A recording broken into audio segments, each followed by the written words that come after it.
మల్కాజ్గిరి నియోజకవర్గం పరిధిలోని కాకతీయ నగర్, వినాయక్ నగర్, బలరాం నగర్ డివిజన్లో కార్యకర్తలను ఉత్తేజపరిచేందుకు కాంగ్రెస్ పార్టీ బాధ్యులు కాంతిరెడ్డి విస్తృత స్థాయి సమావేశాలు నిర్వహిస్తున్నారు. ఈ క్రమంలో శనివారం ఆయా డివిజన్లో కమిటీలను ఏర్పాటు చేసి అధ్యక్షుల ఆధ్వర్యంలో డివిజన్ స్థాయి సమావేశాలు నిర్వహించారు. వచ్చే 5 నెలల్లో ఎన్నికలు రాబోతున్నాయని, అందుకు తగ్గట్టుగా ప్రణాళికలు సిద్ధం చేసుకుని ముందుకు వెళ్లేందుకు సంసిద్ధంగా ఉండాలని సూచించారు. ముఖ్యంగా రిజర్వేషన్లు, టికెట్ల ఖరారు వంటి అంశాలపై ముందస్తుగా ఆలోచనలు, అత్యాశలకు పోయి ఇబ్బందులు పడొద్దని, రిజర్వేషన్ ప్రకారం ఎవరికి టికెట్ వచ్చినా అందరూ కలిసి పనిచేయాలని సూచించారు. అదేవిధంగా పనిచేసే ప్రతి ఒక్కరికి గుర్తింపు ఉంటుందని, అందుకని ప్రస్తుతం ఎస్ఐఆర్ కులగణన అంశాలపై అప్రమత్తంగా అధికారులతో కలిసి వార్డులు, పోలింగ్ బూత్ల స్థాయిలో పనిచేయాలని సూచించారు. కాకతీయ నగర్ డివిజన్లో యూసఫ్, వినాయక్ నగర్ డివిజన్లో పెట్టెల నాగరాజు, బలరాం నగర్ డివిజన్లో శ్రీకాంత్ ముదిరాజ్ అధ్యక్షులుగా కార్యక్రమాలు నిర్వహించారు. ఈ కార్యక్రమంలో కపిల్, బీకే శ్రీనివాస్, వెంకటేష్ యాదవ్, ఉదయ్, నియోజకవర్గ సర్కిల్ డివిజన్ స్థాయి సీనియర్ నేతలు, కార్యకర్తలు పాల్గొన్నారు.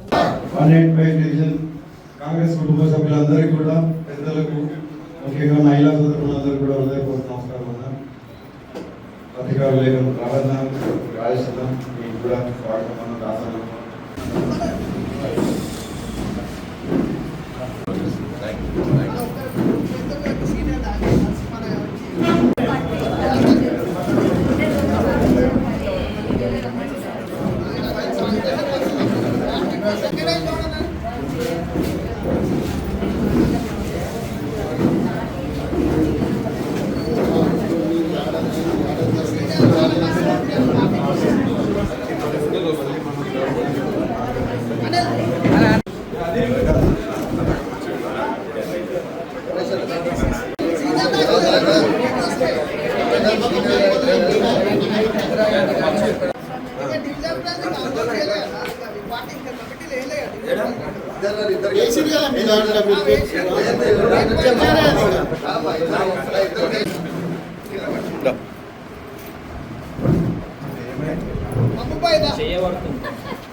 కాంగ్రెస్ పార్టీ నుంచే ఉండాలి 100%. దానికోసం మన ప్రతి ఒక్క కార్యకర్త కష్టపడాలంటే మనం మాటలతో కాదు, చేతులతో చూపించాలా. ఇంకోటి మనకి ఒక కమిట్మెంట్ ఉండాలి. నేను ఒకటే కూడా మనం అందరం ఇంట్లో పోతే ఏ ప్రోగ్రామ్ అంటే మనం అందరం 50 మంది, 40 మంది, 30 మంది ఫోన్ చేస్తే జమ అయిపోవాలి. అప్పుడే మనం సాగుండని, మంచి ఉండని, చెడు ఉండని మనం అందరం జమ అయితే మనం ఎంత కమిట్మెంట్ తో పనిచేస్తే మన పార్టీకి అంత బలోపేతం అవుతుంది. ఇంకోటి నాకు 100% నమ్మకం ఉందన్నా కాదన్నా चांसेस आ रहा है. जैसा मैं सोच रहा हूँ, जैसा मेरे सोचने में है ना, लोगों में जैसा कांग्रेस पार्टी करने काम करे तो बहुत सारे स्कीम्स में लोगों को फायदा उठा रहा है. ये करंट का घर घर को करंट आ रहा है, 200 यूनिट्स का करंट का है ना, और राशन का है ना, अपना क्या बोलते हैं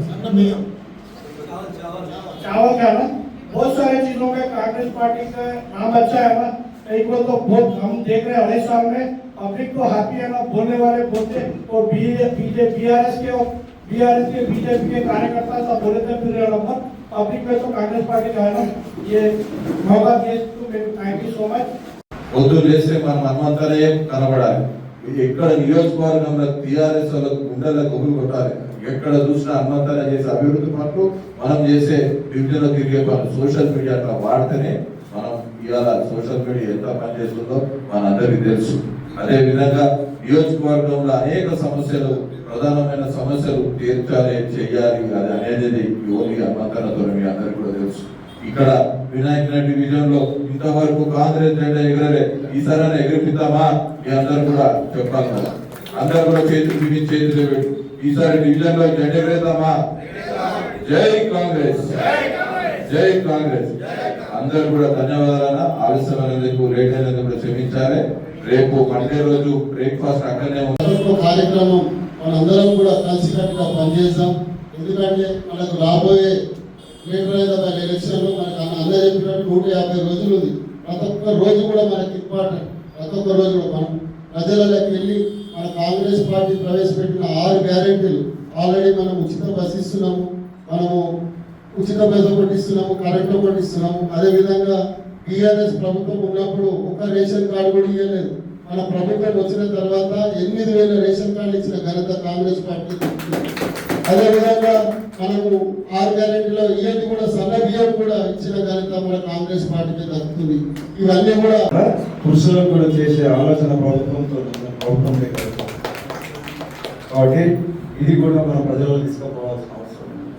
ఇదే కాకుండా మనం పోయిన నెల 26వ తారీఖు నాడు మన గౌరవ మంత్రివర్యులు శిశు సంక్షేమ శాఖ మంత్రిగా సీతక్క గారు ఒక నిర్ణయం తీసుకున్నారు. పొదుపు సంఘాలకు ఏదైతే 5 లక్షల పరిమితి రుణం ఉందో ఆ పరిమితిని 10 లక్షలకు పెంచడం జరిగింది. 10 లక్షలకు పెంచుకుంటూ 0 ఇంట్రెస్ట్ వాళ్ళ 10 లక్షలకు కూడా గతంలో వైఎస్ రాజశేఖర రెడ్డి గారు చేసినటువంటి పావలా ఇంట్రెస్ట్ కూడా తీసేసి 0 ఇంట్రెస్ట్ అంటే పరిమితిని పెంచారు. 5 లక్షల నుంచి 10 లక్షలకు పరిమితిని పెంచుకుంటూ ఈ 10 లక్షలకు ఇంట్రెస్ట్ కూడా మీరు పెట్టారు. వేసి ఒక సిటిజన్ ఇక్కడ బతుకుతున్నాడంటే ఒక భరోసా ఇచ్చే బియ్యం తిన్నందుకు ప్రభుత్వం కల్పిస్తున్నటువంటి ఒక భరోసా అవి కూడా ప్రభుత్వం నుంచి ఇస్తే ఇదైపోతున్నారు కాదు. గత ప్రభుత్వాలు దళిత బంధువులు బీసీ బంధువులు ఒకరిద్దరికి ఇచ్చి మొత్తం అందరికి కూడా ఇచ్చేసినటువంటి ప్రభుత్వాలు ఎన్నో మాట్లాడుతున్నాయి. కాకపోతే మనం ప్రజలతో ఉన్నాం, ప్రజలకు ఏం కావాలో ముందున్నాం. మైనంపల్లి ఒక ఫాలోవర్గా కాంగ్రెస్ పార్టీ ఒక కార్యకర్తలుగా ప్రజల అవసరాలకు మనం ముందున్నాం. అంతే ఇదితోని పనిచేయాల్సిన అవసరం ఉంది. వచ్చే 5 నెలల ఎలక్షన్లు ఉన్నాయి. వచ్చే 5 నెలల ఎలక్షన్లు ఉన్నప్పుడు మనం చేయాల్సిన పనులు మైనంపల్లి హనుమంతన్న ఒక దిశానిర్దేశం చేసింది. ఇప్పుడు జూన్ 30 దాకా ఎస్ఐఆర్ మీదే మనం పనిచేయాలి. ఎస్ఐఆర్ మీద కులగన కూడా చాలా మైనంపల్లి హనుమంతరావు అన్న ఒక సూచనల మేరకు మనం సమావేశానికి ముఖ్య ఉద్దేశం నంబర్ 1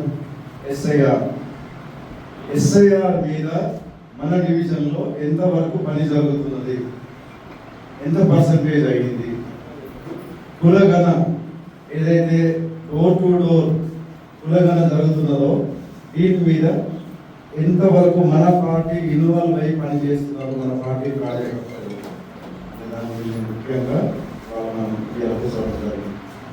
కాబట్టి డివిజన్ మంచిగా పోతుంది. రిపోర్ట్ ఉన్న కాడికైతే మనం 47% కంప్లీట్ చేసుకున్నాము అని అనుకుంది. కానీ పక్క డివిజన్లలో చూసుకుంటాం ఎస్ఐఆర్ అనేది. ఎందుకంటే మనం రాజకీయ పార్టీగానే మనం ఉన్నాం కాబట్టి ఎన్నికలే మనకు ఒక అవకాశం ఉంటుంది. రాజకీయ అది ఓటర్ లిస్టు మీద పెట్టారు. కాబట్టి ఓటర్ లిస్టు సరిగ్గా తయారు చేసుకోవాల్సిన అవసరం మనందరికీ ఉంది. కాంగ్రెస్ పార్టీ మీద అభిమానంతో మైనంపల్లి మీద అభిమానంతో మనిషి ఓటు వేయాలని వస్తారు కానీ తీరా అతను వచ్చిన తర్వాత ఓటు లేకపోతే ఈ రకాల ఇబ్బందులు మనం ఎదుర్కోవాల్సిన అవసరం ఉంది. కాబట్టి అటువంటి దేనికి కూడా ఆస్కారం లేకుండా, అటువంటిది ఏది కూడా అవకాశం లేకుండా పని చేయాల్సిన అవసరం మన కాంగ్రెస్ పార్టీ కార్యకర్తలు వేదిక నుంచి ఎవరు నిలబడ్డా మనమే నిలబడతాం. మీ దాంట్లోనే నిలబడతారు. మళ్ళీ ఆ మనిషి లాస్ట్ ఒక్క ఓటు తేడాతో ఇదైతే ఎంత బాధ ఉంటుంది. ఒక్క ఓటు 2 ఓట్లు కాదు, 2000 మెజార్టీతో ఈ డివిజన్ నుంచి గెలుస్తారని చెప్పి రిపోర్ట్ ఉన్నారు. ఎందుకంటే అందరం కూడా కాంగ్రెస్ పార్టీ ముఖ్య కార్యకర్తల సమావేశం ఏర్పాటు చేసుకోవడం జరిగింది. మైనంపల్లి హనుమంతరావు గారి యొక్క ఆదేశాల మేరకు బ్రహ్మాండంగా కార్యకర్తలలో ఒక ఉత్సాహం. ఎందుకంటే గతంలో 2023 ఎన్నికల్లో భాగంగా 6 గ్యారెంటీల్లో భాగంగా కాంగ్రెస్ పార్టీ ఇచ్చినటువంటి ప్రతి హామీ కూడా నెరవేర్చే రోజు రాబోతున్నది తొందరలోనే. జూన్ 2లో జరగబోయేటివి కార్యక్రమాలు ఏవైతే ఉన్నాయో ప్రజలే వేచి చూస్తారు. కాంగ్రెస్ పార్టీ మాటలే కాదు, ఇయ్యడమే కాదు, చెప్పడమే కాదు, ఇయ్యడమే కాదు, చెప్పనివి కూడా చేస్తున్నటువంటి పరిణామాలు మనం చూస్తున్నాం. 5 లక్షల మన గౌరవ మహిళా శిశు సంక్షేమ శాఖ మంత్రి సీతక్క గారు అనౌన్స్ చేయడం జరిగింది. 2500 కోట్లు ప్రతి సంవత్సరం ప్రభుత్వం భరించుకుంటుంది. కానీ పేద మహిళలు భరించుకోవాల్సిన అవసరం ఇక లేదు. 10 లక్షల వరకు రుణం మీద ఉన్నటువంటి ఒక ఇంట్రెస్ట్ని. అందుకే ఇదే కాదు, పెన్షన్లే కాదు, ఇందిరమ్మ ఇండ్లు కూడా వచ్చే అతి కొద్ది కాలంలోనే మనం అన్నీ కూడా నిర్వహిస్తున్నాం, అన్నీ కూడా కంప్లీట్ చేస్తున్నాం. ఇచ్చిన వాగ్దానాన్ని ప్రతి దాన్ని కూడా కంప్లీట్ చేస్తున్నాం. కాబట్టి మొత్తం ప్రజలు కూడా పేద మధ్యతరగతి కుటుంబాలే కాదు, హై క్లాస్ ఉన్న కాలనీలలో కూడా కాంగ్రెస్ పార్టీ ఒక్కటే చేయగలుగుతుంది అనే విశ్వాసంతో. ఎందుకంటే మొన్ననే మైనంపల్లి హనుమంతరావు గారు ఇనిషియేట్ తీసుకున్నటువంటి ఈ చెరువులు ఏవైతే ఉన్నాయో కొన్ని 100,000 మెసేజ్లు వస్తున్నాయి. అన్న నువ్వైతేనే చేయగలుగుతావు, నువ్వైతేనే సాధించగలుగుతావు. ఈ చెరువులు ఏదైతే ఉందో ఇప్పుడు కాకపోతే భవిష్యత్తుకు ఇవాళ చేయకపోతే భవిష్యత్తు మన వైపు చూస్తందుకు కూడా అసహించుకునే రోజు వస్తుంది. ఎందుకంటే పెద్దవాళ్ళు ఇట్లా చేసింది, ఇవాళ ఇట్లా ఏడ్చింది అని చెప్పి. కాబట్టి ఈ చెరువుల ప్రక్షాళన ఏదైతే ఉన్నదో ఆయన